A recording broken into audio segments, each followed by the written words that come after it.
event that I'll play Hogan. All right. Sorry about that, folks. Once again, this is Monastery Live.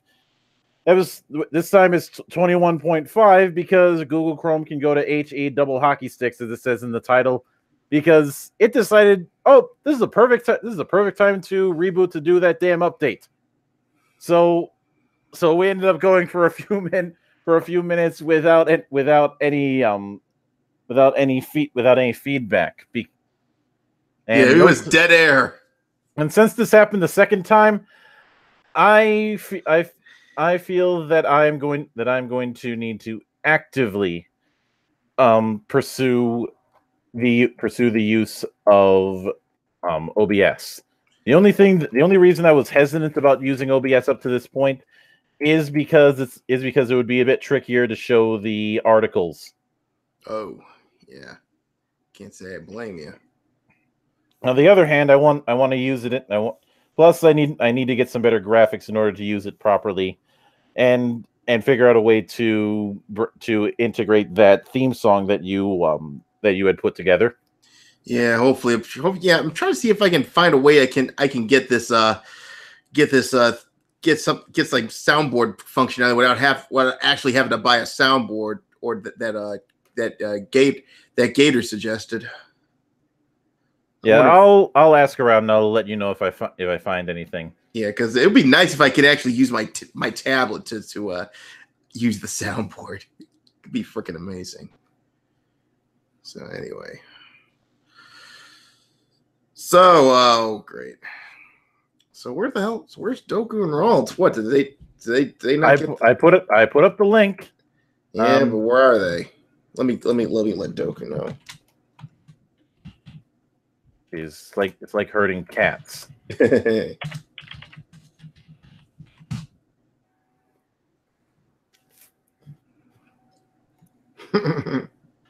I'd hate for this to be one of those cases where it's just you and me. Yeah, I have to suffer through this article. Come on, it's more fun when Doku gets alcohol poisoning. Unless his phone decided to die on him, in which case we're SOL on that front. Yeah, and God knows where Raltz is. And I just found this out because it was put up on my YouTube recommendations, but apparently Polygon thinks Black Ops 4 has too much gore. Oh my god. They've gone completely fucking Jack Thompson. Seriously.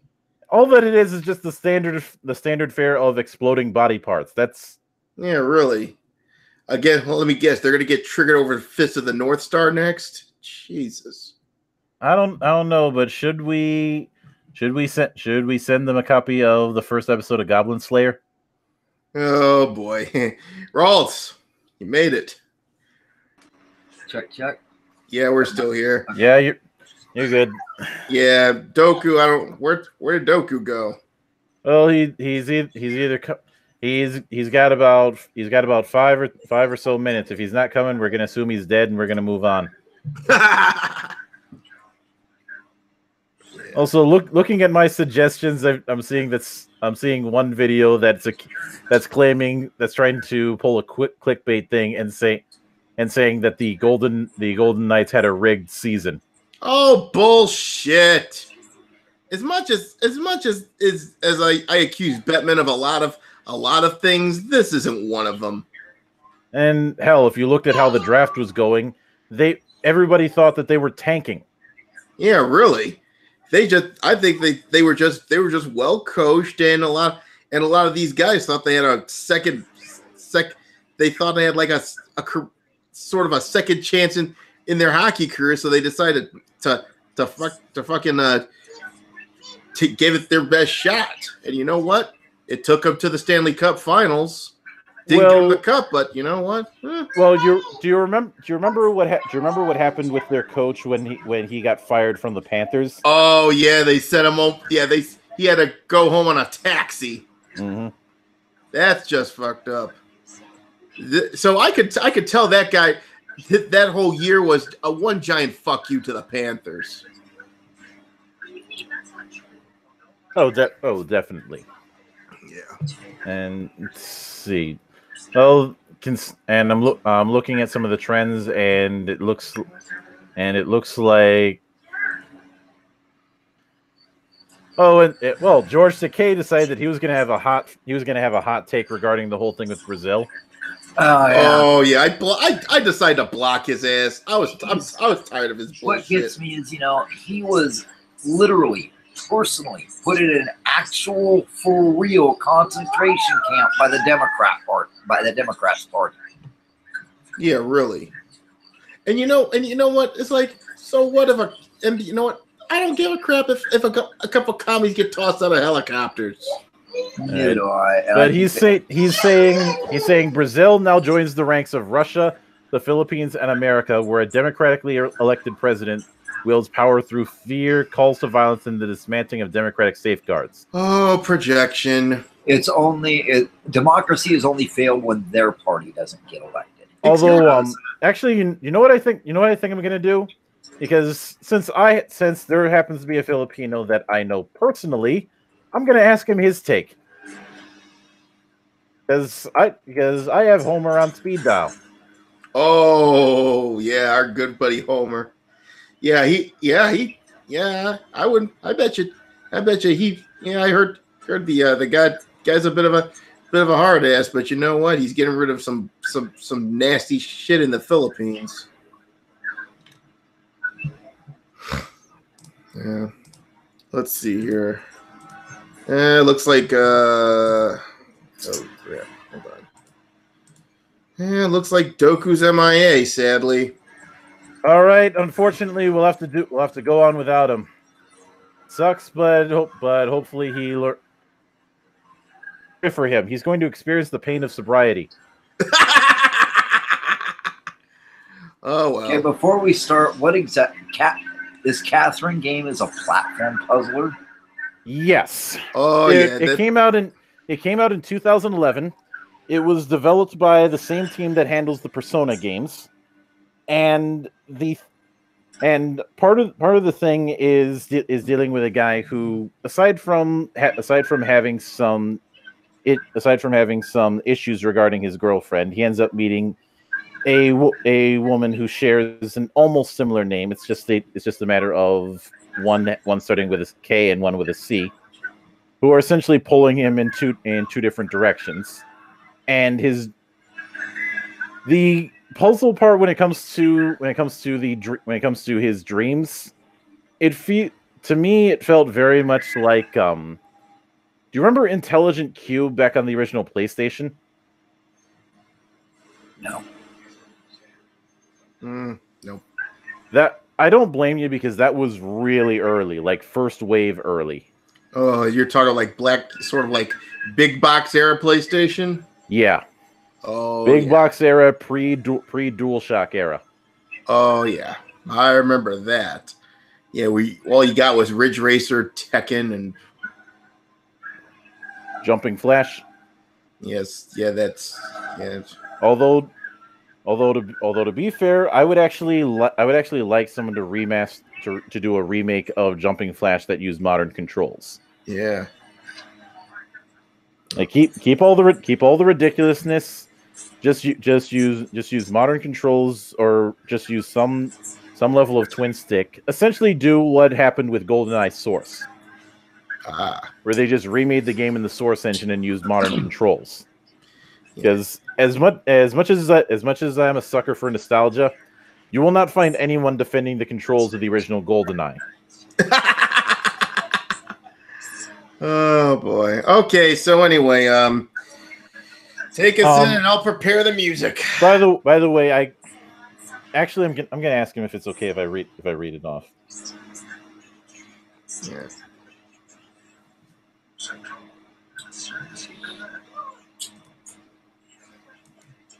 Just told him, is it okay if I read this off live?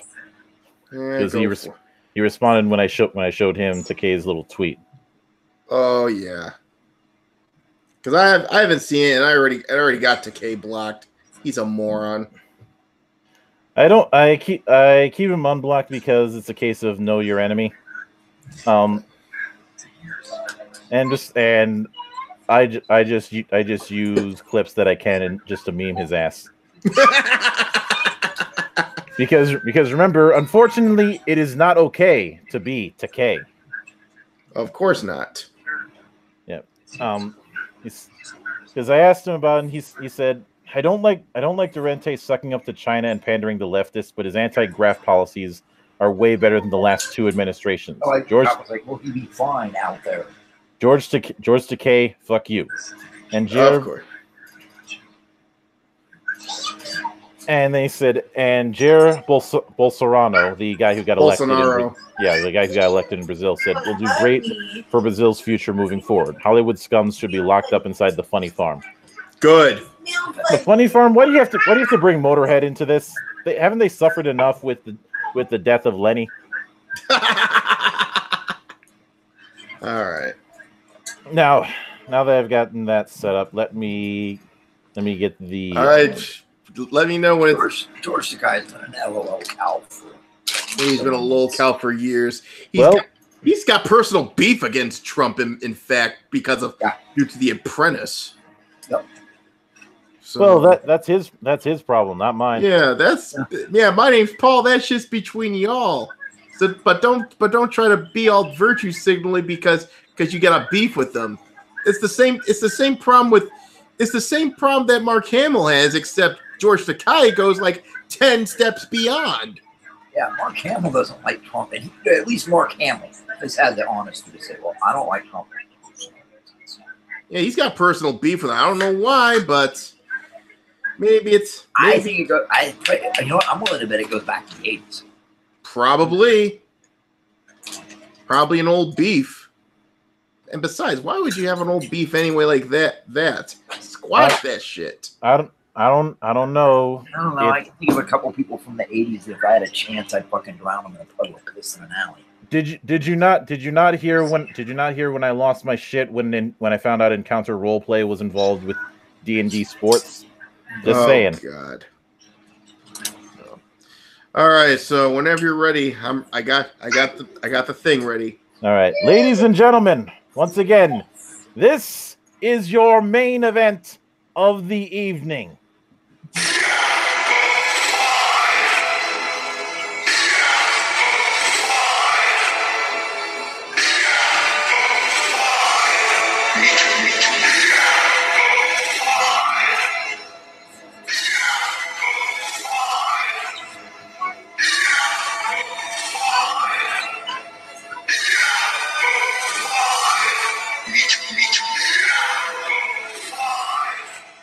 All right. What kind of poison you got for us this week, man? Okay. Let's load this sucker up. This particular bit of cancer comes from Games Radar. Oh, lovely.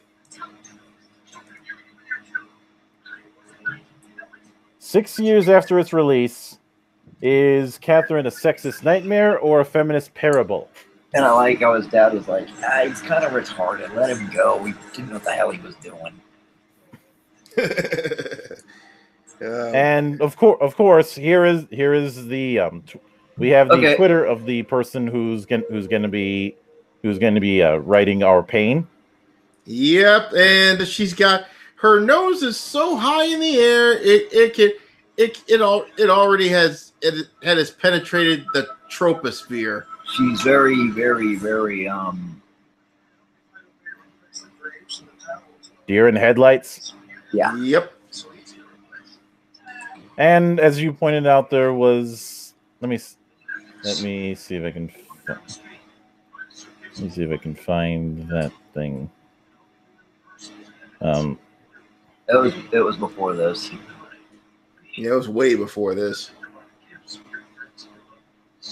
Yeah, of course, taking pictures of your freaking dinner and your food. Classic signs of a basic bitch. Exploring the monstrous desire between Michael Myers and Laurie Strode. There's no sexual component. He just wants to kill her. Yeah, really. Oh God, they're going with the knife is his penis. You just know it. Oh yeah, he's talking about Red Dead Redemption. Yeah. Yep. Yeah. Oh yeah, this is the There it one is. that. Yeah, got- hey, mind if I do the voice here? Check this out. Hello. While everyone is playing Red Dead, I'm in bed reading through the remains of the day and jotting down a recipe for new fruitcake. Hashtag cozy tweets. Just for some context, I think fruitcake is kind of gross, but it's romantically English, which ties very well into this book. And my grandparents love fruitcake, so I'm making it for them. My only memories of fruitcake are pushing Christmas cake around my plate as a little girl. The only part I wanted was the sweet white icing, which I peeled off and sucked on it greedily. That's way too much detail. Exactly. No, yeah. actually, it's really kind of sad. I mean, I can remember fruitcake from a dozen different Christmases. I can remember sharing it with my kids. Wow, that was quick. Yeah, she's a snob. She just blocked you just now. Nope, I blocked her. You blocked her. Yeah, I'm about to do the same thing here. I don't care. But the funny thing is, if you think about it, she actually, that set of tweets epitomizes the SJW thought mindset. Yeah, want to be elite. The only thing I remember about it is the sweet icing. She doesn't remember, grandma in the kitchen making it. She doesn't remember grandpa drunkenly arguing whether or not to pour whiskey in the batter. She doesn't remember who gave it to her. All she remembers is the frosting. Yeah, this is that is some nouveau riche snobbery, man. But I will give her credit. She's finding the recipe because her grandparents like it. Yeah, and the problem is it'll probably be less edible than baby vomit. But I'm gonna say I'm gonna come to her defense a little bit. It's the thought that counts. She's taking time out for her, but it's even in your life. And you have a recipe because her mom's parents like I'll give it to her on that point. Yeah, I'm the type that you gotta respect and give the other side credit for what it's due, or else you run the risk of underestimating. Yeah. So she's capable of human empathy. She's got human empathy circuitry, but let's see if she can actually engage it. Yeah, it's artificial at best. But let's see her lovely article featuring a teenage girl in her bra. All right. Yeah, really. 2011's platform puzzler deserves a second look for tackling challenging themes that most games daren't tackle. Of course, its narrative was interesting, but I think you're one, giving it too much credit, and two, you're once again arguing in bad faith. Yeah, she's reading into it way too much. Yep. Because if video games were a physical realm, it would be hostile and potentially lethal. It would be a hostile and potentially lethal place for women. Drink! I swear to God, my child just said drink. No, you already ate. Fine. No.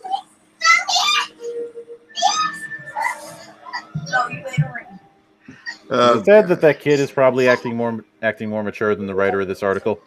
She got put in the crib. She got put in the crib to go to bed, and she's hoping that yelling "I want to eat" will get her out of the crib and be able to dance around the park and sing some. Yeah, she's showing more maturity than this idiot. I want to eat. A potentially lethal place for women. We already have that. It's called the Middle East. Yeah, How really. would it look? But wait, let's take it a little bit further. How would video games look for men? Because let's face it, they'd be piled fucking deep because we shoot each other in the face. If you want to know what it would look like, consider a death world in Warhammer 40,000. Yeah. Or Los Santos in GTA 5, where if you're pretty much, even if you don't cross the street, you're still going to get run over by a car. No. Do you know what a death world entails in 40K, Aaron? Yeah, I do. Oh, I can imagine. This isn't it. Oh, go ahead. Imagine Australia. Now imagine that 10 times worse and on steroids. Oh, are we talking? How many times beyond Mad Max? Mad Max is the nice version. Oh, okay. I get the picture. The thing with a death world is that the wildlife, well, 99% of the wildlife wants to kill you. Even some of the plants can have a degree of lethality, and that's not getting into the people. And some of them you might deal with lions that are the size of buses. Oh boy. Probably they don't even need to bite you, they'll just swallow you whole. Yep. Well, that's not a noise. Oh boy. You guys can't hear that, can you? I can hear it. Oh yeah, I can hear I'm sorry, I thought I had it muted. it. What now? All right. Yeah, my headset's messed up, and it's giving me the wrong tone, and I switch back and forth. All right. Sorry. Yeah. Anyways, he goes, this is an industry where female bloggers and developers regularly receive death threats. Oh, drink. Please show your work. Yep, and drink. Where female gamers are jeered online simply for their gender. You were watching that Bully Hunters thing one-handed, weren't you? Yeah, really freaking. And you know what's funny? I was talking about a little bit about Thought Unicorn on Brittany's stream earlier. I mean, Brittany Venti, she's got her own bag of issues, but but let's just say I hold her in far higher regard than I'll ever do Thought Unicorn. You know, Brittany Venti is a character too. At least she's funny. Yes, at least she's got personality. She's hilarious. I mean, I love watching her. Yeah, same here. Yep. And it goes, and where it's still hard to find a female character who is validated for anything beyond sexuality or physical attributes. The only female character she knows about is Laura Croft, yeah. Tomb Raider, and she's still regurgitating the 1990s. Yeah. Never mind the fact that when it comes to Laura Croft, I've come under fire for the fact that I said that I honestly, even for all its flaws, I honestly prefer the old run over the reboot version. Yeah. Mostly because that old run, for all of its problems, and of course it had numerous problems with controls and camera. It had the best gameplay though. But here's the thing. With a character like that, you had something that was willing to have fun with itself. I saw that the same way I look at old adventure serials, and maybe you'll appreciate this reference, Routes, reading Doc Savage. Doc Savage was an excellent parody and satire. It was stuck in me. Yeah. And not to mention, people don't know that Doc Savage was satire. Oh. Yeah. And not to mention all the original Tomb Raider games, they had the best gameplay. If they should remake anything, they should remake the first 4 in the series. Because let's just put it this way. The closest thing they got was Tomb Raider Anniversary, where they basically remade the first game but made it part of the Crystal Dynamics trilogy. So well, I can list fucking characters. Yeah, and that game was pretty serviceable. But of course, when it comes to this person saying it's hard to find a female character who is validated for anything, I have a hard time believing that because you and your kind love to move the goalpost. Oh yeah. And by the way, one more thing about Brittany Venti. One more good thing about Brittany Venti. She's got good taste in music. Yes. And she does good personal grooming maintenance. Yes. I like that. I like that as a streamer because that is actually kind of rare. So basically, she's awesome. Sorry, Zidane. Well, as far as the drama end of things, you know that I pay very little attention because eventually it comes off like I'm watching a snake swallowing its tail. But anyway, she goes, let's go misogyny, on. It seems, is still the flavor of the day. Drink! Bartender! Oh, come on. Is that a double shot? I want to throw something out here real quick. Okay. I have a gaming license and I have a real life license. You know, everybody who pays attention to this channel knows he's a very opinionated. I can barely hear you, Walt. How about now? Can you hear me better? Yeah, a little. Okay, so I've got a gaming wife who is a very opinionated woman. My wife is a very opinionated woman. My daughters are very opinionated brats. They're all adults, so. But these claims of misogyny I've been seeing online, especially in competitive video games or online games and voice chat, if you actually listen to what's being said, what it is these women are being treated like us males treat each other, and they can't hack it. Exactly. I mean, if my gaming wife kills me in Friday the 13th or another game, I'm like, oh, you fucking rancid bitch.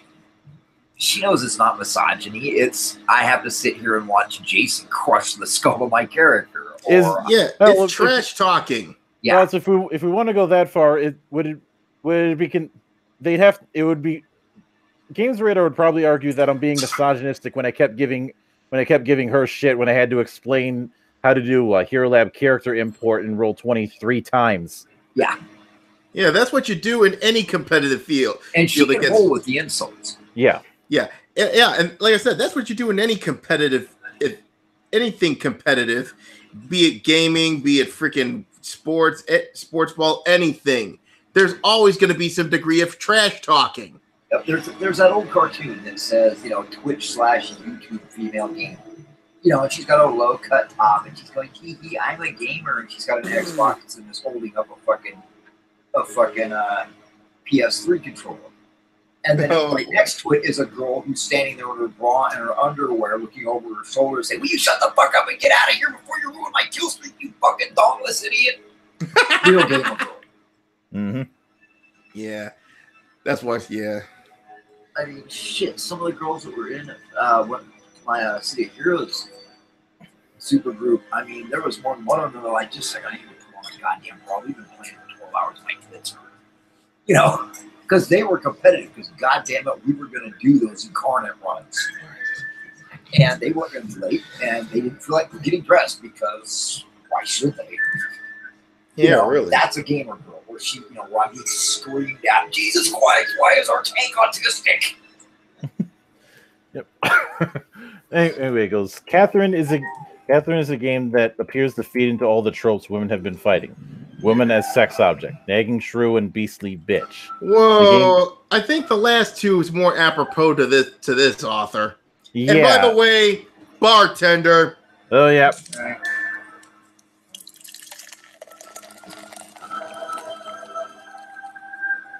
All right. The game begins with our hapless protagonist, Vincent, a slacker journalist who has been suffering from recurring nightmares of being transformed into a sheep and forced to climb crumbling structures to avoid falling to his death. In the real world, things are just as fragile. Vincent's girlfriend, the sensible if stern Catherine, thinks it's time to get serious and settle down. How boring and restrictive. Well, somebody's projecting. Yeah, really. I mean, the problem is she's trying to think that it's like they think that Catherine's the bad. She's trying to pick. She's basically projecting herself onto his girlfriend. And besides, if her personality was his girlfriend Catherine, I bet you he'd leave her in half a minute. The other Catherine wouldn't even be needed. No.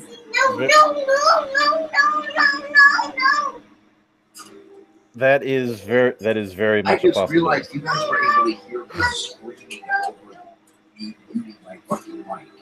Yeah. That's fucking amazing. Yeah, you can scream at the mic, and I can barely hear you. Yep. Anyways, it goes. Vincent spends his time lamenting this turn of events in a smoky bar until one night he meets the gorgeous and voluptuous Catherine. Again, one spelled with a K, one with a C. Yeah. And he starts sleeping with her on the sly. When Catherine was released in 2011, first in Japan and then America, then in Europe, the overall reaction was positive. Critics praised its fiendishly difficult platform puzzles and nightmarish imagery, yet didn't think to unpick the gender politics at play or challenge the way women were depicted. Because at the time, nobody gave a fuck. A critic for The Guardian applauded it for exploring the complexities of love, while IGN... Drink. I'm sorry. Drink. Yeah, drink. Double drink, actually. Double drink. Challenge the way women are depicted. While IGN described Catherine as the typical nagging girlfriend, and Eurogamer conjured her image in Vincent's nightmares as razor-tooth crotch maw. It probably won't come as much of a surprise that these critics are also male. Drink, of course. Drink for the writer being a sexist. Of course. Drink. Wait, go back a little bit. The razor-tooth crotch. Okay. The thing is the razor-tooth crotch maw is vagina dentata, and some men and some women have reoccurring nightmares about that. Yeah, it's a very real thing. So, what's it called? Vagina dentata. Vagina dentata. It's, wait till you get a look at it. Hold on, how you spell dentata? D-E-T-E-N-T-E. D-E-P what? D-E-T-E-N-T-E.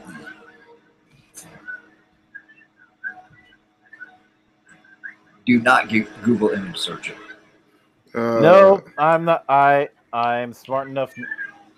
I'm smart enough not to do that. Oh, vagina dentata. Okay. Okay. And I see that Vega's in the chat. Anyways, it goes, a sleazy exterior belies mature themes. Neither should it come as a surprise that most of Catherine's promotional material was obviously intended for the male gaze. Drink. Oh God. Get me the drinking horn. Yeah. The big drinking horn. Yeah, but I already looked at that. Apparently, yeah, I think that I can probably picture that's what her what the author's area looks like. You Google searched it, didn't you? Yeah, I did, and I'm scarred for life. I don't know about you guys, but I've had that. Yeah, it reminds me of The Thing. Well, it's been in literature, it's been in movies, it's been in manga, it's nothing new. I mean, yeah, they showed it, but it's part of bodybuilding. Yeah, really. And Junji Ito's been making body horror his career. Yeah, I mean, Geiger did some of that. Yeah, really. Oh, I'd say almost all of Geiger's artwork had some sort of sexual undertone. Yeah, but like I said, no one's gonna top Cronenberg though. Oh god, his take on The Fly. I was way too young to see that. Oh, that was Fly, Videodrome, As Extends. I only saw bits and pieces of As Extends, but I've seen a good part of The Fly, and I have seen Videodrome. Mm-hmm. I think anyway, because I'm sorry, but anytime you try and bring up a quote unquote male gaze, the only time I will ever allow that sort of thing is if you're equating that with Scott Summers. Exactly. The male gaze has its place in cinematography. It was complaining over old exploitation films where the camera would go over the woman's body to the point where even porn stars became embarrassed. It lingered about the buttocks and breasts with no reason to. Now feminism says that the camera shots of Ripley in the original Alien and the sequel Aliens, where she was stripped out of her underwear, the camera shots like that of the gaze. No, it's not. It's when the camera lingers over the secondary sexual characteristics of a woman in order to. It doesn't show the scene. It doesn't show context. It's just here are her boobs, ass, and. So yes, it's basically gratuitous booty shot. Right, but like everything else that third rate feminism touch, they turned it to just a guy looking at a woman. But that's the thing. Gratuitous booty shots has been around as old as film. Come on. It's older. I mean, let's take a look at some of the early paintings and some of the early artwork. You can even go back as far as some of the Roman statuary where they've determined that, by using some of the advanced imaging stuff, they've determined that those old white marble statues. Yeah, we're all. I can't hear you, man. Oh, sorry. If we go all the way back to Roman times, they've determined that some of those old paintings, not old paintings, but the old statuary was painted pretty garishly. And the funny thing is one of the female statues, the way she was painted, her pants are down around her thighs, and she's showing a bare ass. That's why she's leaning forward the way she is. I mean, appreciation of a woman's form has been around since Christ, before civilization, if you go back far enough. Well, it isn't the old joke that either war or prostitution is the oldest profession? Right. Yep. Huh? Yes, definitely. All right. Anyways, it goes. One of the most recognizable shots pictured above zooms on Catherine's head and torso as the character reveals her ample cleavage and smiles coyly at the viewer. Other pictures look like screenshots from a hentai film. Somebody's reaching. Yep. Somebody's reaching for the old spooky language. Yeah, So spooky drink. language. So drink. Yep. Drink. Drink.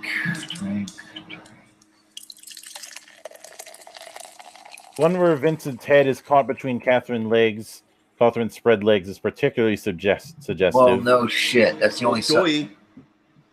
This is a bit of a sport. This is a bit of a semi spoiler for you guys. But Catherine, the one that they're railing about here, is a succubus. Oh, that's actually kind of cool. Toxic femininity at its best. Yep. Anyways, it goes one. Others where Catherine is on her back or side look as carefully as arranged as a Playboy bunny centerfold. You can just hear the smugness, can't you? Jesus Christ! Yeah. Well, let's see where she's going with it. I'm willing to give her the benefit of the doubt. I've read way too many feminist papers. All right. Yeah, but you don't exactly do yourself any favor by opening with pure, unadulterated cynicism. Yeah, you're right. I know that Mark Twain supposedly said sarcasm is the lowest form of wit. I think if that is the case, I think that cynicism is the lowest form of conjecture. If salivating males were Atlas's designated audience, okay, this right here irritates me because one of my daughters, she likes titty games. She loves herself some titty games. Yeah, she doesn't like it when men love it because she's such a rabid sexist. Bad. Oh, man, bad. NPC. Yeah, feminazi subroutine found. Although, if I argue, if you want to see the perfect example of that sort of NPC, have any of you had to suffer through the new Colossus? No. Grace, was universally considered the most hated character in any Wolfenstein game because she was just so insufferable, and yet she didn't actually put her money where her mouth is. Oh yeah, I've heard about this. Yeah, that Wolfenstein game, the Antifa simulator, as I like to call it. Where I suffered through the thing because hey, I had a Redbox coupon that was going to expire. Let's just put it this way: if I wrote this game, Grace and that commie that was in the game, they would betray you. If I wrote this game, those two would betray you, and you'd be fighting like two. It'd be like what's that? It would be like the original concept of BioShock Infinite. You know what I mean? Yeah. Where you're both fighting Comstock and Vox Populi. Yep. Although when it comes to BioShock Infinite, I have some other problems. Namely the ending and that ghost thing that won't die. Which ghost thing? The Spectre. Yeah, the Spectre. The Spectre.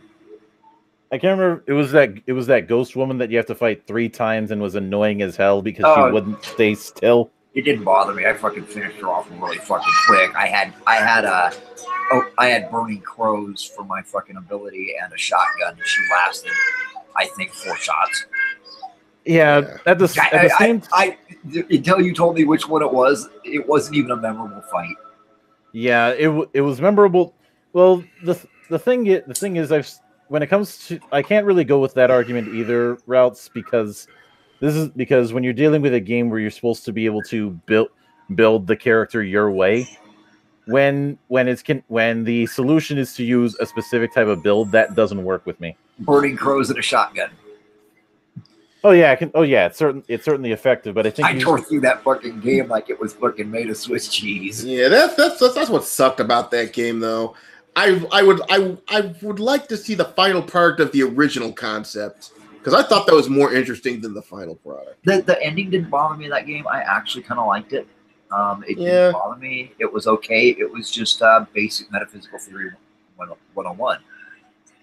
That's part of the problem is the fact that I was build on a game that was going to be taking a look at American exceptionalism, especially the kind of exceptionalist attitude that was in the 1910s. And the kind of exceptionalist attitude that they're warning us is going to happen again. Well, call me when we fucking pull into Beijing and start firing off with the USS Missouri. Yeah. Let me know when the Mighty Mo starts fucking opening up trade routes with its guns. Yeah. The problem is that's not the game I ended up getting. You got it up until the point of the ending. Well, you got it up until the Vox Populi. Yeah. Up until the rebellion, which both sides are evil, which I could accept that, but like I said, I think that was the plan all along, to have both sides be evil. But I would say Vox Populi was in the final cut. They were more more subdued, because the only thing dumber than a moviegoer is a video game. Yeah, and it was very much made for reviewers to understand. Yeah. So yeah, if you checked out the beta, the Vox Populi were fucking brutal. Yeah. In fact, that's actually one of my inspirations for creating the Black Flag faction in my game. Yep. And anyway, so let's go. We're good. I'm sorry to derail. I'm gonna like no. I will take partial responsibility on that regard. I'm just going to end it by saying, I take no responsibility with no apology. Well, of course you don't. Because I'm white, I can get away with it. I blame it on the 2 minorities in here. Half minority. Close enough. 1 drop rule. I'm now a Democrat. 1 drop rule. What do I look like? Catherine Warren here? Don't answer that.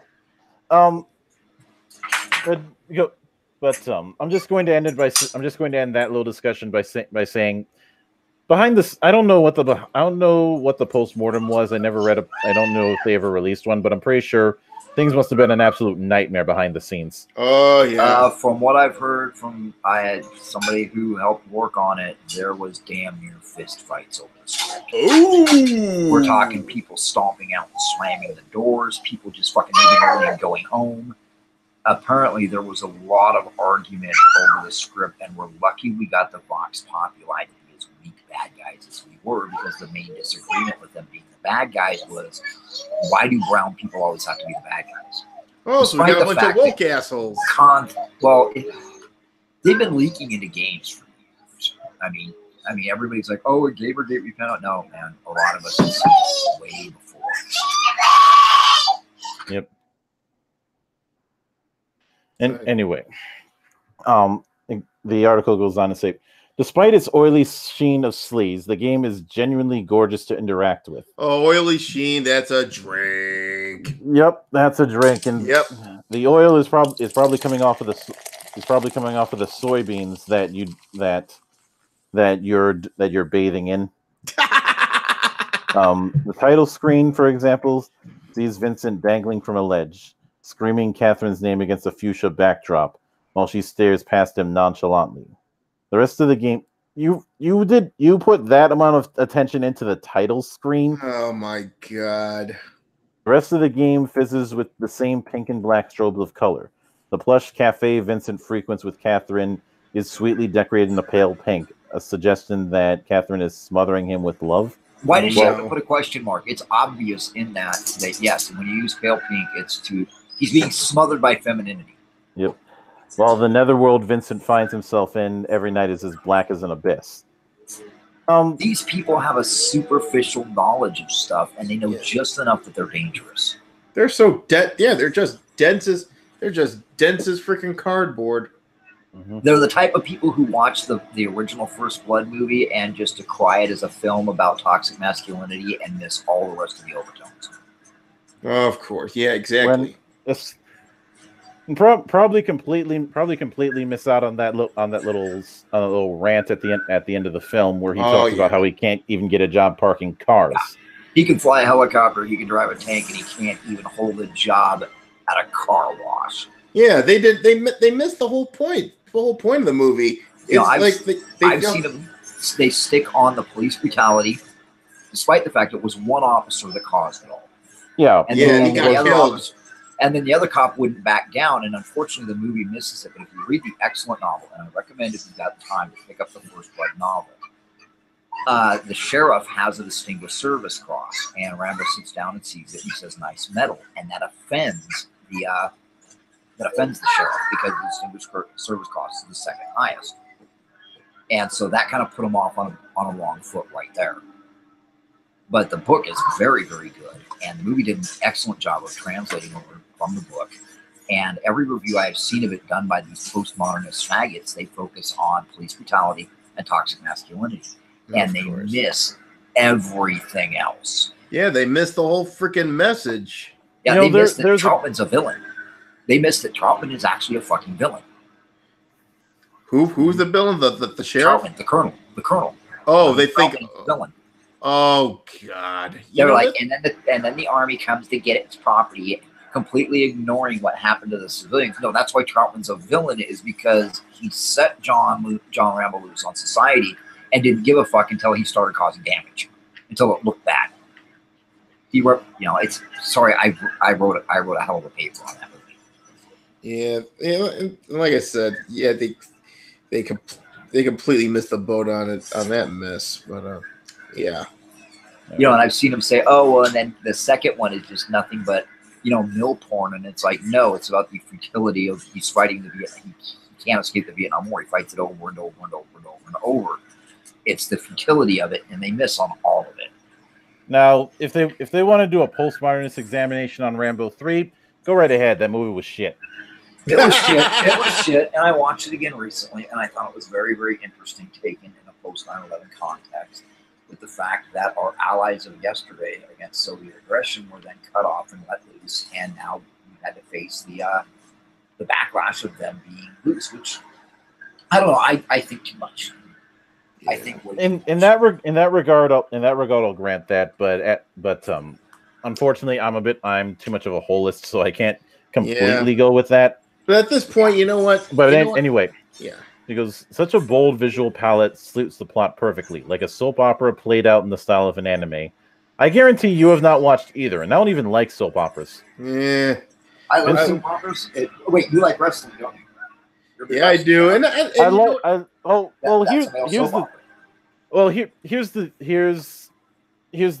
need to clarify. I don't like the. You don't like daytime. Yeah, I don't like daytime soaps. They're not made for you because you don't have a vagina. Well, I'll admit though. I'm not good. Actually, you want to know the big reason why I don't? It has to do with how they're produced. Yeah. This is a problem I started seeing in those sort of things, and I've been seeing it. I've been seeing it even more so with television production ever since.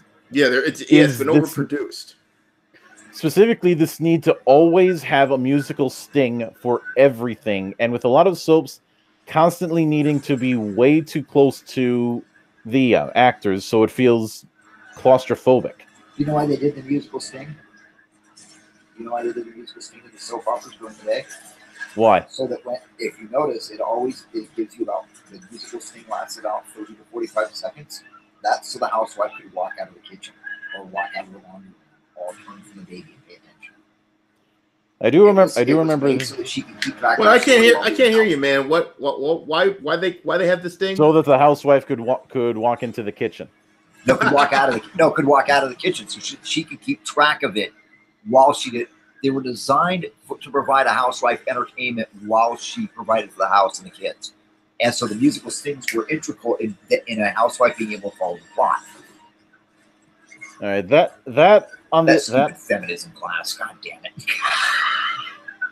Yeah, but I'll admit though, Young and the Restless was a guilty pleasure for me back in the day. I remember me.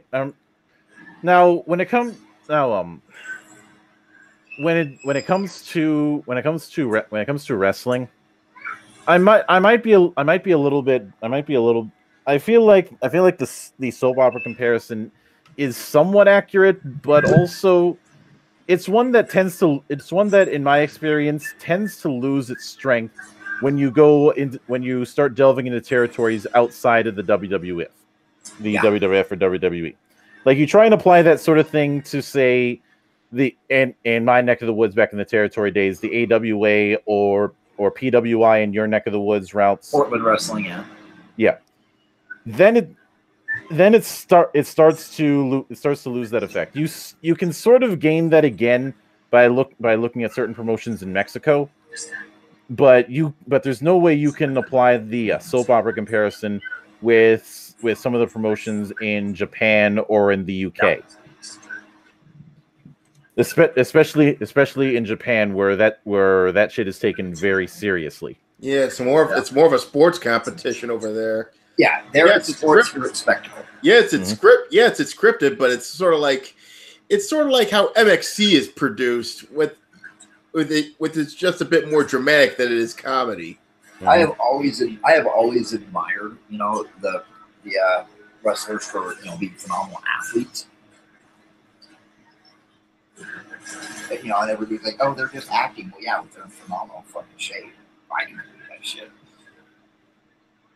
Although I do recall that there was one instance where every time somebody tries to laugh at the whole anybody could feasibly do that, I always remember the Matt Capitelli incident.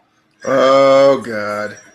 Where he was not taking it seriously, and unfortunately one of the guys watching the practice was Bob Holly, who is one of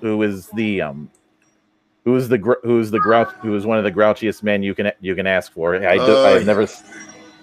And he decided that he was going to teach him to respect the business by basically kicking the shit out of him. And then he tried to cry and claim that Bob Holly was a bully, and nobody believed it. Oh, that's how. Well, the people that usually say anybody could do that can't even walk up the stairs without getting short breath.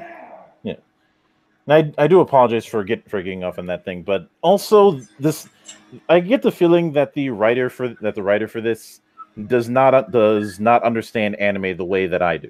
Of course not. I don't understand it that much. I just look at it as fun visual tales that require too much to put on screen, and they're fun visual tales. But then for me, anime is Akira and The Girl from Annie's and Bubblegum Crisis and. Please tell me you didn't suffer through the dub of that. Yeah, I did. All we had was dubs. Yeah. It was funny because the Bubblegum Crisis I watched, I remember that the girl, that the voiceover, the person who did the voiceover for the woman, had the thickest fucking Hispanic accent mixed with a Brooklyn accent, and it was so hilarious. So you're basically saying, so she's basically trying to act as Rosie Perez, you're saying, yeah. Right? Well, it was her natural accent. Well, Anime had absolutely no budget, so they just grabbed anybody that they could.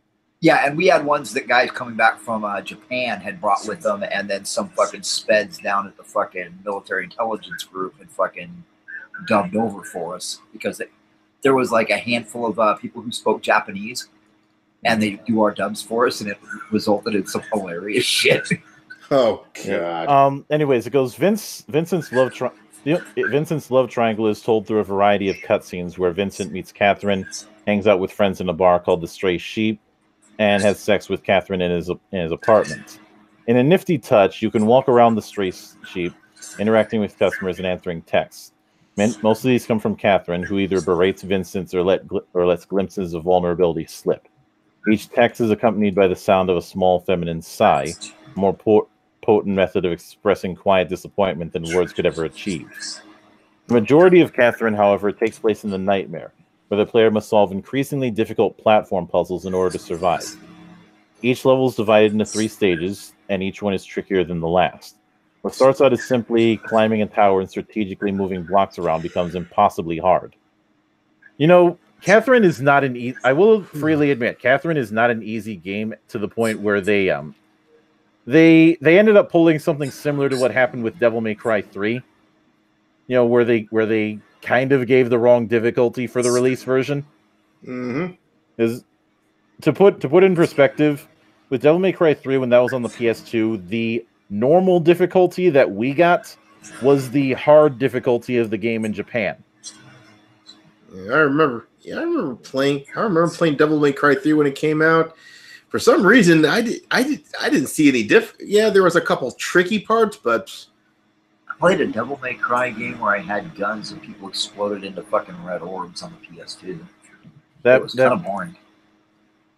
I don't know. Maybe at that time I probably was like, I think my skills were sharper back then or something. Oh, when you're younger, your twitch reflexes are better. It's well known. Because as levels progress, boxes can fall on you, spikes will pierce you if you step off the wrong block, and the other man trapped in the pit push you off the edge.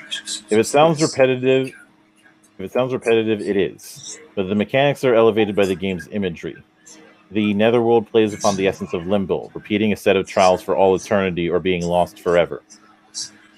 Repeating a set of trials for all eternity or being lost forever. Doesn't that describe game journalism? Especially NPC game journalism. Yeah, it's a Sisyphean task. If I wanted a Sisyphean task, that would be me trying to play I Want to Be the Guy.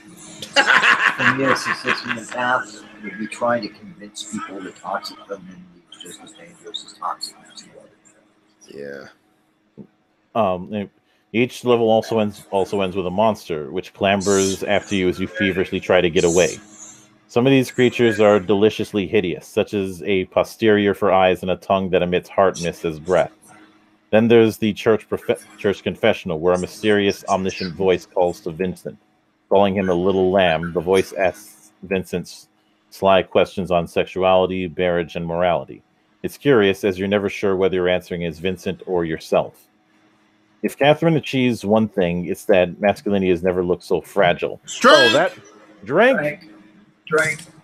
Because, I'm sorry, wait a minute. We can go back to your statement.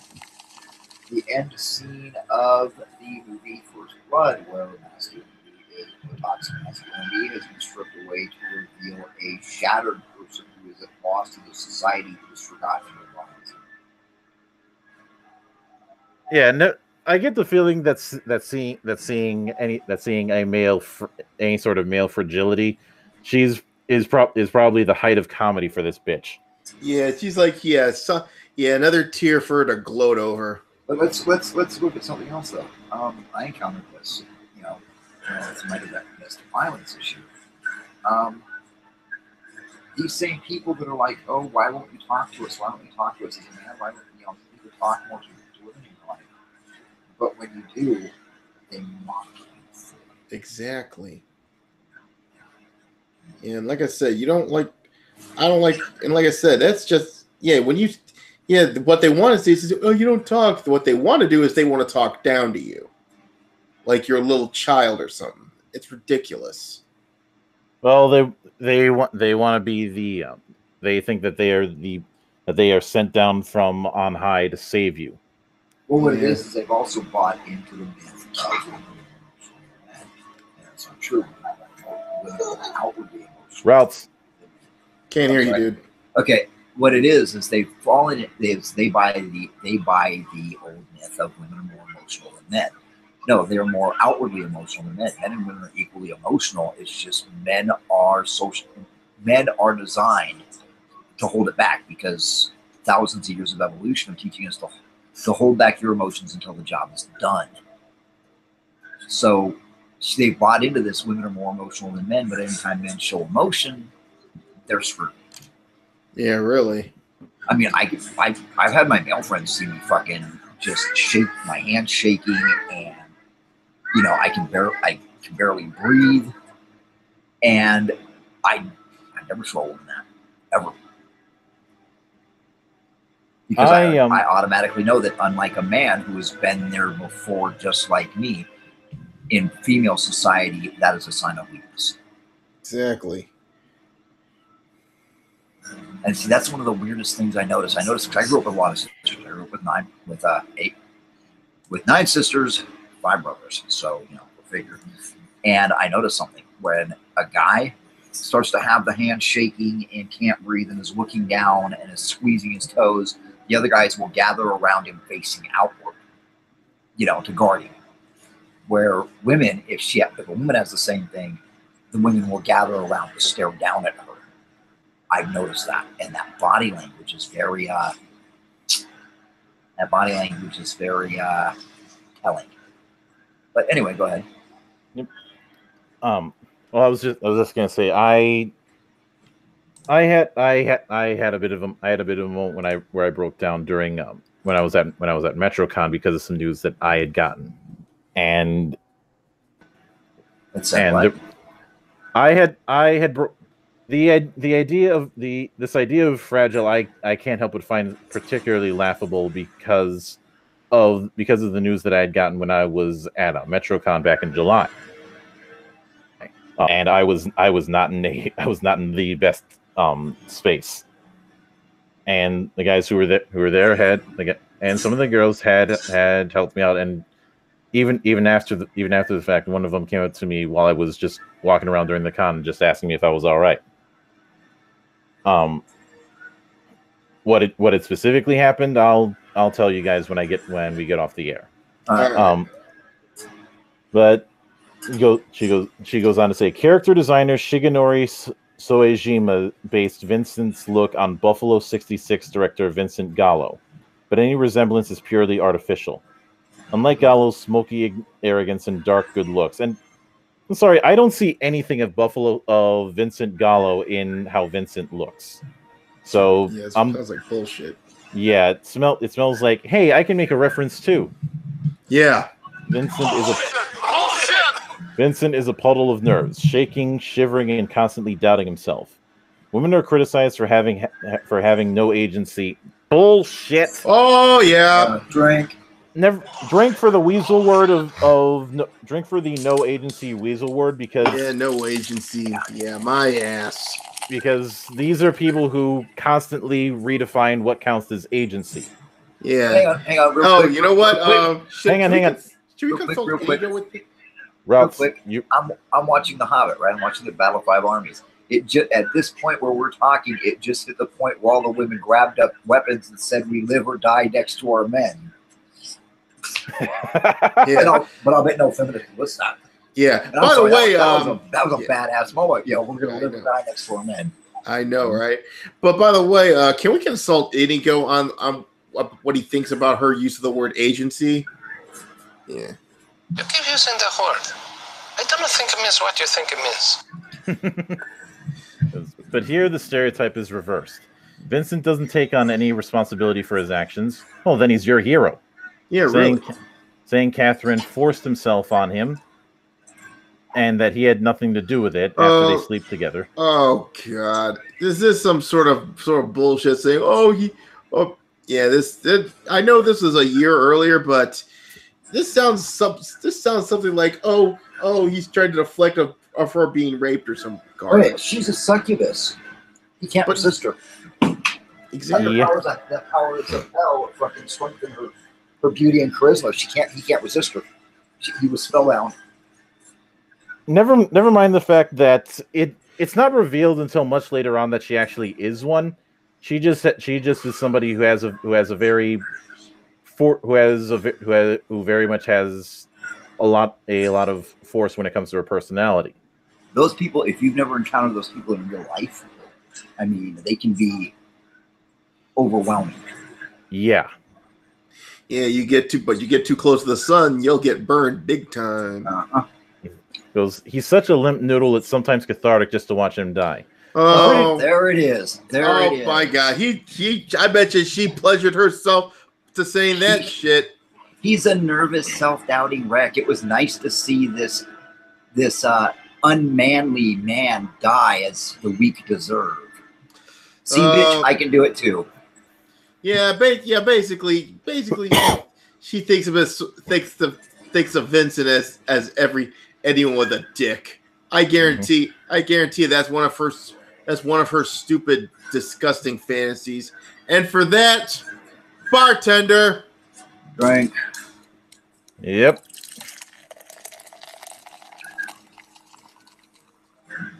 All right. The game's big twist polarized the audience. Despite the wet puppy protagonist, director Katsura Hashino should be commended for tackling subjects most video games wouldn't. Assuming that was his intent. Yeah, really. Says the game examines the morality of cheating and how hard it is to be an adult. Being an adult is not hard. That's projection, isn't it? Drink. It is not about how hard it is to be an adult. It is, in the case of Vincent, it's about two people pulling it's about an indecisive guy getting literally pulled by the shoulder angel and shoulder devil. If you want another example of this sort of narrative setup, look at The Dark Knight. The entire story of the Dark Knight is about two people fighting for the soul of one man. With Batman being the shoulder angel and Joker being the shoulder devil over Harvey Dent. Over Harvey Dent. Because sweetie, lay down, please. Because what Batman wants is to turn Harvey Dent into the White Knight that he can't be. And the Joker just wants to turn him into another version of himself. And to basically validate his own philosophy, which is when the chips are down, people will turn on each other at the drop of a hat. Yeah, really. Because if you look at every little stunt that the Joker pulled, he used that exact same motif, even going back to the bank heist. Yeah, but I can take it. I guarantee it. I think his philosophy probably be apropos for NPCs, though. If you think about it, it is, because being an adult is so hard. I hear this over and over again from millennials. Being an adult is so hard. No, I'm talking about the Joker, basically saying that when the chips are down, they'll turn on each other, and that's what NPCs tend to do. Yeah, he goes, Vincent feels stuck, not just in his relationship, but in his career. His friends act like overgrown teens, and he goes to the same bar every night. The two women come to represent the two halves of Vincent, the piece that wants reliability and one that wants to be young and unfettered forever. We used to call that a midlife crisis. Yep. And this is the only part that she's gotten right so far. That in some ways is it. I'll give the devil her due. Yep. The game would have felt more mature, though, if it didn't boil women down to their most basic stereotypes. Catherine is the girlfriend we all fear, beautiful but frightening, constantly appraising Vincent with a cool, dissecting gaze and picking apart everything he does. Pause, please, and drink. Yeah, bullshit. Drink, that is terrible projection, because most of this bitch sees herself. Yeah, this bitch sees herself as that lady. Well, no, and what gets it is, I was advised by my father to marry a woman who is your equal, who can see the flaws in your half-assed plan, boy. And my wife does. My wife is like, I'm like, okay, we're gonna jump in the trucks, and it's only 28 hours to Oklahoma. We'll drive all 28 hours, and we can be there the next day. And my wife was like, you realize the rest of us are human beings, right? And we have to sleep. There she is, picking apart everything I did. Oh, I'll just fix my tire and we'll go. And she's like, your tires have like maybe 300 miles of road left on them. You know, she picks apart everything I do. Why? Because otherwise I'm going to end up as a flaming wreck on the side of I-5. That's her job. That is her fucking job, is to coolly look at everything I'm about to do. And instead of encouraging me to fucking jump off the bridge and into 4 feet of water, she's like, you might want to move 10 feet to the left there, champ. Yeah, really. It's just, it's fine. It's there's nothing wrong with this. I mean, these people like her act like you should be able to just dance through life and have nobody criticize what you do, nobody fucking make commentary on what you do, like their own happiness 24/7. Well, if that was the case, then communism would work. No, it wouldn't, because everybody in communism is equally miserable. Yeah, good point. You got a point there. I'm just saying communism would work because everybody would be happy. Everybody would be happy, or some garbage like that. But yeah, but like I said, just like communism, it's a just like their little utopia. It's like Santa Claus and the Easter Bunny and the Tooth Fairy. It does not exist. Yeah. All right. Their gay space communism utopia. Good luck. So anyway. Yep. Now then, Vincent's nightmares. She only becomes worse. It's a nightmare. Dreams don't have to make sense. In fact, they usually 9 times out of 10, they're better when they don't. Well, can you think of any sort of fiction where when a character is seen in a dream where it makes complete and total sense?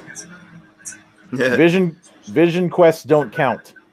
Yes, I have. I read a book a long time ago where, the next chapter, the guy got up and it made perfect up and total sense. And you became horrified as he strangled his wife and smothered his children. And then he woke up sweating. The end of the chapter is he woke up sweating, trying not to scream. Yeah. And the fact that it was believable that he would do this was all the more horrible. All right, Because, I'm willing to dial back on that, but the point is that dreams are inherently chaotic. But he became worse than he really was. Mm-hmm. But anyway, he goes, one scene sees her transform into a pair of giant gnarled hands that have the power to obliterate Vincent into a puddle of bones and blood if they stab him with a foot. Catherine isn't a woman; she's responsibility, and it's not too hard to see that with a serious relationship comes death. Why do they project drink? Drink. Yeah. Yeah, eternal children. Yeah.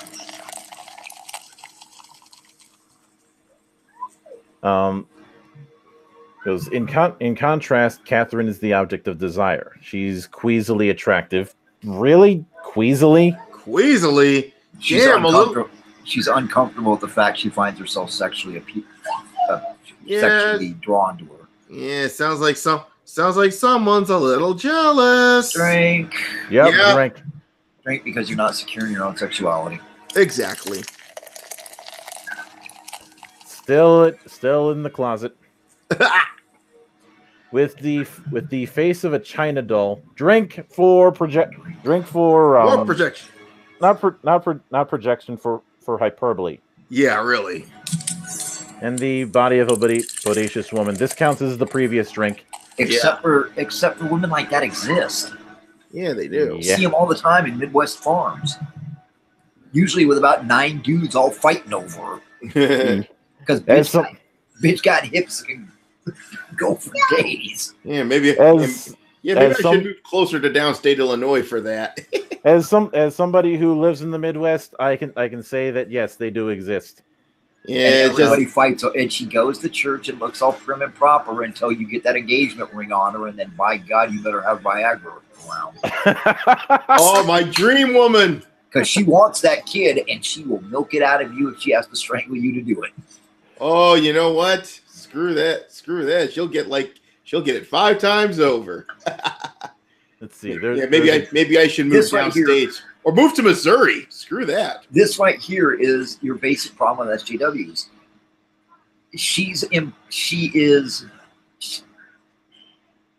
Notice the way she's describing her. Mhm. You know, there's a juvenile element to her too, clad in knee socks with a ribbon tied around her waist. A lot of women dress like that. I don't know about now, but they used to. I mean, I'd imagine that there's some that still do. Yeah, just remember this is a Japanese game, so I wouldn't be surprised if they do that shit in Japan.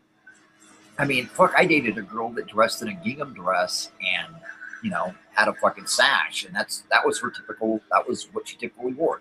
I opened her closet once and she had a dozen identical gingham dresses. Jesus But Christ. It worked for her, and it was the 80s with fucking leg warmers, you know. Oh, that's nice. At least it wasn't a jacket that has more weight than a human body. Yeah. Oh, you're talking about the big shoulder pad, power jacket with the shoulder? Yeah. Oh, Yeah. I like those. I wore a leather jacket covered with enough fucking spikes to be a medieval fucking hazard. You probably wore more spikes than the Road Warriors. Yeah. But I'm talking Well, about those. actually, when we went and saw the Road Warrior in the drive-in, my dad leaned over and goes, "Hey, he's wearing your jacket, boy." I'm not talking about the movie. I'm talking about the tag team. Yeah, Legion of Doom. I was thinking of the movie. For what it's worth, I think they outright admitted that was the inspiration. In fact, apparently Mad Max inspired a lot of things when it came to wrestling. Oh, yes. Wrestling, pop culture, Fist of the North Star came from that. Yeah, there's a lot of shit. Yeah, I mean, unfortunately, one of the things that also served as an inspiration was Thunderdome. But at least with Thunderdome, we got War Games, which is always entertaining. Yes. Yeah, I know. I'll explain how War Games works later. Oh. Let's see, there's a juvenile element to her too. All right, we already went that. The first night she meets Vincent, she says to him, "Who wants to be tied down anyway? She's too good to be true." Except the big revelation is that Catherine isn't a woman at all, but a succubus. A demon that preys upon men and seduces them by becoming their deepest desire. Except if that's the case, then it's playing it. Everything plays into that. So I don't see what the problem here is. Yeah, really. Players ask, doesn't this make Catherine the most feminist game of all time? Who the hell said that? What? She takes and drink. she used the word players. It's gamers, you sow. The only time I use players is when I'm talking about tabletop, because there the term actually has some depth. But when it comes to a video game, yeah, I will use the term gamer. Unless I'm talking about an art game, in which case fuck them, because it's not a game. It's garbage. Anyways, I don't remember anybody saying that except for pundits. Yeah. Like most of the time I heard people complaining about some of the later levels being impossibly hard, to the point where they actually patched the game a little bit to make those parts easier. And while it may seem that they decided to casualize it, the game even patched was not a cakewalk. It's more that they decided to bring it down from a fuck you difficulty. And if you wanted to, AKA, well, Aaron, I'm pretty sure you had played Halo 2 on Legendary, or tried to at one point. Oh, yeah. I've never touched Halo 2. Like I said, I didn't know. Fucking jackal snipers. Yes. I heard about that. Yeah, they got like 100% dead eye. If you encounter one, you're fucked. Yeah, I got a 4-skull run, so hey. Yeah, but regardless, there was a reason why for 3 they put bright gear on them, which is technically counterproductive for a sniper, but on the other hand, it makes things a little more fair. Yeah. And that then goes, she takes cheating men and punishes them. Not exactly. It then turns out that Catherine is just working for the ancient Sumerian demigod called Drumazid, who hurts men for not procreating. If she says that Drumazid is a man, I'm gonna fucking Except bring up the ancient deities from other cultures. Keep in mind that this is done by the same. This was done by the Megami Tensei team. They have been doing this sort of thing of bringing in deities and mythological creatures from other cultures all over the place since the SNES days. Yeah, really. And you know what? The Sumerian gods didn't exactly have a sex. They were more forces. They would be depicted as both male or female, depending on what they were showing. Yeah. But to call Domizid a male is just stupid. Dumb. Yeah, and not only that, you got to keep in mind this is a Japanese game. What's going on? What is going on in Japan? That's one of the biggest concerns. The lowering birth rate. Yeah, exactly. He goes, this just makes Catherine into even more of a subservient character. Not only is she turning herself into what men want, she's also doing so on the orders of another man. Drink. Jesus Christ. Lady, you understand about mythology. Mythology EXE has crashed. Oh, God, the fact that she's a succubus working for one adults. What an idiot. Fucking fearsome. I mean, those old Sumerian gods were no fucking joke. Oh, yeah. It goes, why did Slate magazine call it the most sexist game of all time? If you want to go that route, then I'm sorry, Leisure Suit Larry, not Leisure Suit Larry, but the Guy game still has you beat if you're going to go that route. Also, bartender. Yep.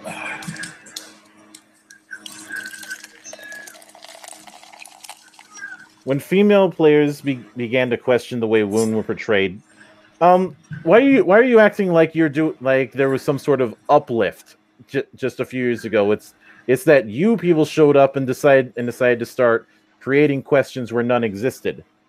Yeah, they act like women didn't become sentient until about 2 years ago. Oh God! God, these fucking people are terrible misogynists. No, they're misandrous actually. Mm-hmm. Well, they're worse. They're both. I mean, yeah. They clearly hate women and men. So they hate other women for femininity and beauty. They hate men for being men. Let's just put it this way: they just hate anybody that's not them. You know, that tends to be how cults work. Yeah. Exactly. He goes, the reaction from men was vehement and occasionally toxic. Drink. I got called toxic a couple of weeks ago for my liberal use of the word bitch. Or the fact that I have a tendency to cuss like a sailor. I think because people seem to have this narrative that I take myself over seriously, that there's no way I would start cursing, but no. If need be, I will cuss up a storm. Well, I guess if she gets triggered over the word bitch, you know what you say? If the shoe fits, bitch. Because saying women typically hate video games because it takes them away from men. One wrote on a forum. Funny you don't link the forum post. No, go back up there. I'm gonna fix it for him. Freaking. Okay. I'm gonna. How should I put it? NPCs typically hate video games because it takes them away from everyone else. Fixed it there for you dumb cunt. And one person said they hate men who don't obsess over and serve them. Ouch. Truth hurts, don't it? Oh, that sounds like actually a large complaint. That's actually a large complaint by a lot of feminists, is that men are seeking validation through video games instead of through women. Yeah, they hate men. You know what? Yeah. But the thing here is that's true about most of these freaking cat ladies to begin with. Yeah, and most of them. Maybe again, as I said earlier, it's not the fact you're a woman; it's the fact you're insufferable. Let's see. Another wrote that Catherine just makes me hate women. Citation, please. Goes, Yeah. although Hashino wanted to make a complex game with mature themes, it seems his message was black and white for most players. Was it, or the sample size that you're giving does not seem to indicate such? It would be easy. It would be easy then to look at the sexism that streaks through Catherine, except there isn't any. And drink. But the game plays more upon gynophobia, which is the fear. Oh, drink again. That's a double. Yeah, that's a. I'm gonna need my Stein. Yeah, time to bring up Dot's boot again. Mm-hmm. Portraying both women as monsters may be heavy-handed, but it's effective, and the message is even clear. Women want to devour men, and they won't rest until they've ensnared them. I think she's describing herself, isn't she? I think she's. Well, I think Daddy touched her too much or not enough. Yeah. Yep. Show me on the Ken doll where you got touched.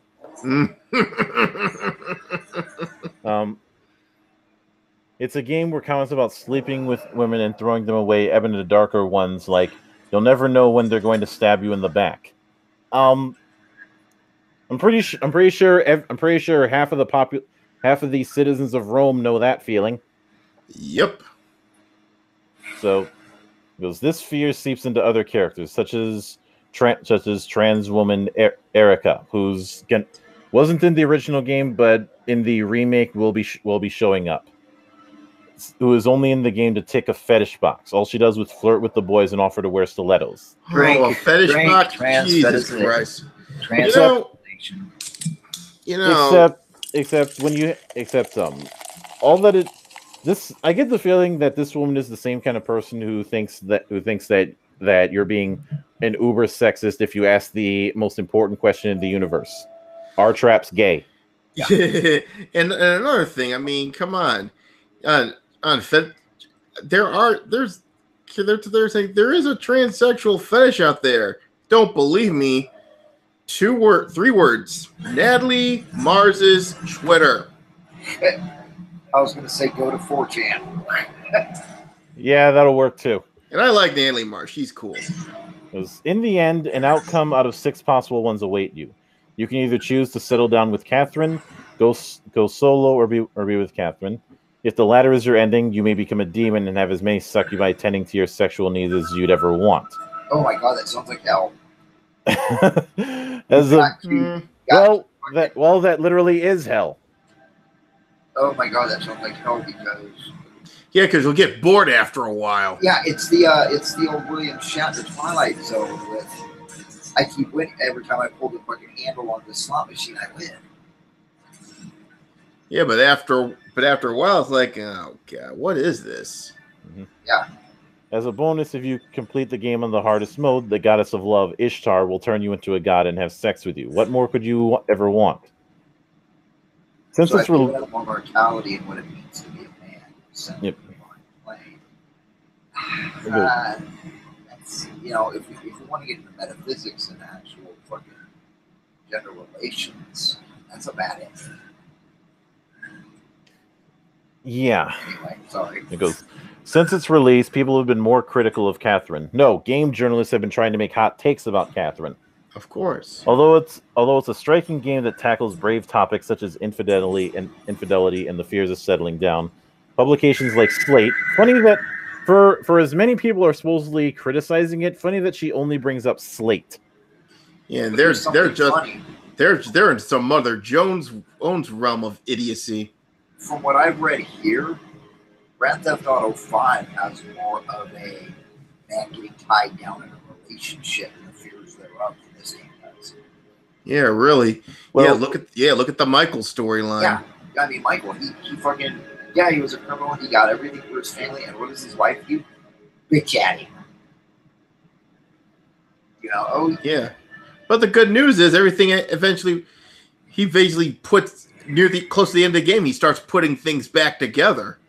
Yeah, I mean, my wife and my gaming wife both had a comment that video games never show women and movies never show women that are grateful and appreciative for the lengths their husband has gone to make sure that they and the children are basically cared for. You know, if you have a video game now where the guy goes off to war, the only interaction you see in that video game with his wife is his wife bitching at him when he comes home. This is so hard without you. It's never, you know, how appreciative she is that, you know, she's not sucking dick down the food bank. You know, they never show healthy relationships. It's always the woman is a shrew. It's in media. It's in everything. It's in movies. It's in literature. It's in comic books. It's in, you know. And this game seems actually kind of,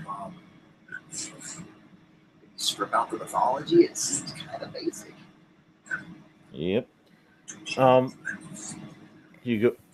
Goes that bringing up the most sexist game of all time, which she linked twice, so damn it, Thilo. And there is truth to that. Catherine isn't afraid to take the worst female stereotypes and milk them until only the barest silhouettes remain. Except, like I said, when the thing with the shoulder angel and shoulder devil analogy is that both of them are meant to be the extremes. The idea is you're getting pulled between two extremes, and neither one is 100% appealing. Where you'd be better off striking both of them off. Yeah. Perhaps the opening paragraph of this piece should be amended. If video games were a physical realm, women would be welcome, but only if they were subservient and do everything that men want. Drink. Bing it. Finish. Get me in my fucking keg. I will finish the rest of the barrel. Oh God, you know, yeah, that's the problem. That's the problem. They don't really. This sounds like another bitch fest by another idiot. And of course, she gets all snobbish about Red Dead, about people that play Red Dead. So you know what, you little snobbish little bitch. There's one thing you really need to do right now. Put your motherfucking head back down. I think we need to petition President Trump to go to Congress. Speak up, man. Oh, we need to petition President Trump to go to Congress and establish a law that you may not go on the internet until you are 25 or have completed 2 years of civil service, be it military or bureaucratic or police corps. You may not go on the internet because all the internet has done is turn into one huge fart sniffing contest. Yeah, no shit. I mean, uh, I always say basically this about the internet these days. Personally, unless you work, unless your career is centered on the internet, or basically, you know what? Let's make it fit more fair. How about you pass like a sort of a basic skill chest? If you can balance a checkbook and you're mentally sound, you're mentally balanced, you can go on the internet. No, I want it further than that. If you can't start a story with "so I woke up in a ditch" or something along those lines, you don't belong in the internet. Exactly. I mean, okay, she talks about succubus, and I dated a woman. When I was a teenager, I dated a woman, a girl my age, who was, oh God, it's hard to explain, but I ended up living with her. I left home when I was 14, and I got a job at the slaughterhouse by 15 in a trailer, and in a mobile home, actually. And back then, there wasn't that big of a stigma on it. Yeah. And she would lord it over her school friends, because she was still in school. I had dropped out.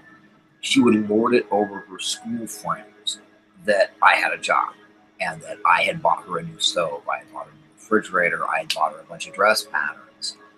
And she was soul sucking.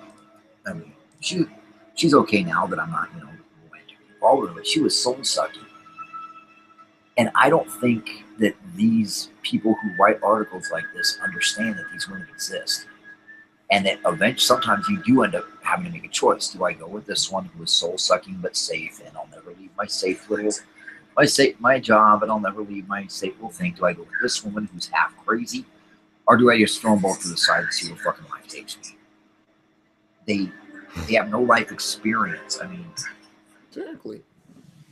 It's just so frustrating. They don't have those experiences where they realize, okay, this is not the person I want to be with, you know. So because I've had a couple of those fucking experiences, and believe me, I learned from them big time.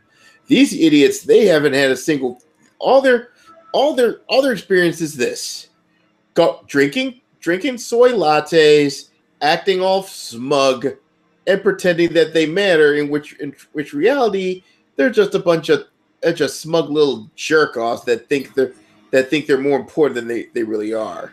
They think they're the smartest in the world, but the problem is, in the grand scale of things, they're just complete dunces. Oh, definitely. And with that, I believe that the chaos that we ended up having, and we had more chaos than we'd have on the Thursday show with Nurgle, and he's a god of chaos. So nice try, Google, but you're not shutting me down anytime soon. And even if by chance you find a way to shut me down, I'll just come back somewhere else. The monastery, well, if it gets broken down, we will be like the Caillou and rebuild it bigger. Yeah. But until next we meet for Monastery Live number 22, on behalf of those here, on behalf of those not here, I am your gaming monk, better known as Mildra. We'll see you all next time. Stay frosty. Oh, and happy Halloween. And try